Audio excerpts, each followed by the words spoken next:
Why is Diana Ross's absence so disastrous? Well, because she ties a couple things together. Even though Diana Ross didn't actually discover the Jackson 5, she presented them to the world with their first album, Diana Ross Presents the Jackson 5. For context that the movie doesn't give you, Bobby Taylor and Gladys Knight are actually credited as discovering the Jackson 5. The movie just cuts to a Gladys Knight and the Pips performance scene. You only notice if you know Gladys Knight's voice.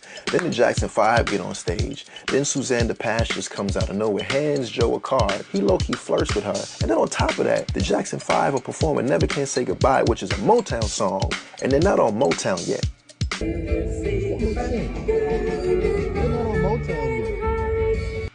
What? Then it just cuts to them in the studio with Berry Gordy. There's no audition, there's no context to anything that's going on here. More importantly, back to Diana Ross. Because she allegedly had her character removed from the movie, there's no real mention of The Wiz. And we know they shot The Wiz. The Wiz is so important because it properly introduces Quincy Jones' character. Not like in the movie where they just have Mike going from a kid in the Jackson 5 to showing up in Quincy Jones' house.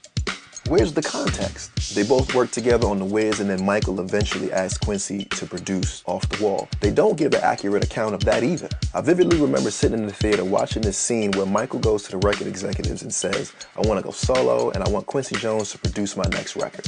The record executives say, okay, that's wrong. And I'm sitting there thinking this is a great opportunity for you to give context as to what really happened. Michael actually had to fight to have Quincy Jones produce his album. The record executive said that Quincy Jones was too jazzy and they wanted Maurice White.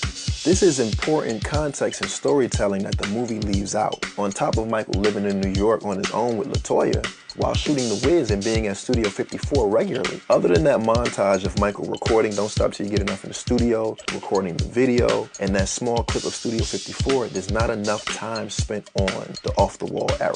And I guess we can thank Diana Ross for that. Another example of inaccuracies and no context is Michael Jackson's first nose job. According to his biography, Moonwalker, he actually broke his nose dancing.